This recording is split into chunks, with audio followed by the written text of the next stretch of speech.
How we doing? So, this lovely little plant here, and what a great sight, what a great little harvest that's going to be. This is appleberries, or Billardiera scandens. Now, when these guys are ripe, the flavour is something like aniseed and peach combined. It's just out of this world, eh? And like, if I was... Whee, bit of wind gust. Hang on a second. Oh, strong, eh? Far out.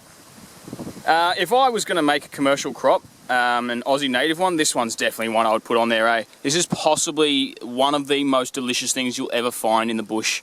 It is off its head. Ripening time is about middle of summer through to late summer, and you harvest these off the ground. Alright, so it is a vine, right?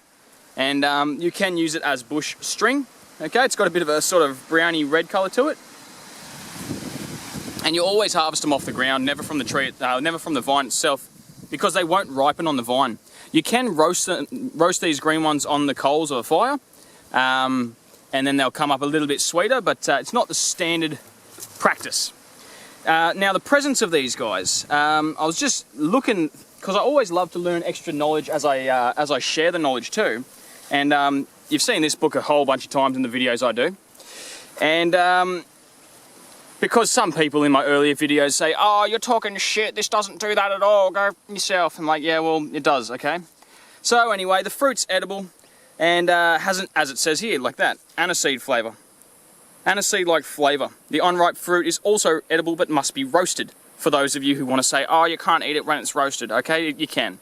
The fruit may also be dried and stored for later consumption. The presence of the fruit, the ripe fruit, indicates that pythons may be caught in the early morning near the vines. So that could be cool. Maybe I'll see if I can catch me a python in the early morning near the bottom of this vine.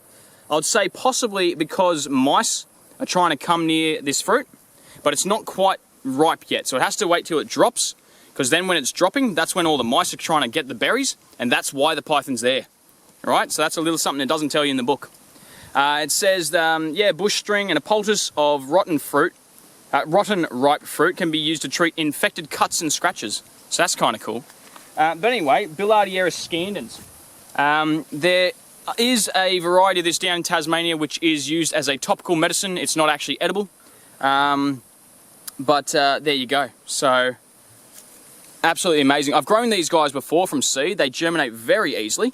I actually donated those seeds to the Noosa Botanic Gardens. I think David was the fella there at the time. He used to be a head botanist at, or horticulturist at the Sydney Botanic Gardens.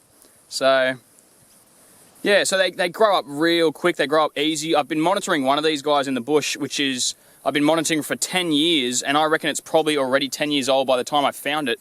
So these guys could easily live for about 50 years or more. You can get a huge harvest of berries on these guys, and I've actually written to Driscoll's berries company before and said that they really should look into this guy as a commercial food crop, because it is a flavour unlike anything in the world. It's amazing. It's aniseed peach, it's licorice, apricot, whatever you want to call it. It's just amazing. So there you go. One of my favourites. I will actually, here's another tip. When you find this one growing near eucalyptus trees, right, the eucalyptus bark will have shed usually about a month beforehand. So you get all that bark and you put it as a big old, like a blanket underneath the trees. And when you come down day after day, it'll be a lot easier to find the fallen berries.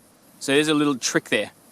So there you go, Billardiera scandens, appleberry, or aniseed apricot, if you want to call it that. I also theorise, and I might be wrong, but it feels to me like it's related to kiwi fruit, hey? Because it feels like it's in that family. It's a vine, it's a little bit furry on the outside. I feel like it's in that sort of family.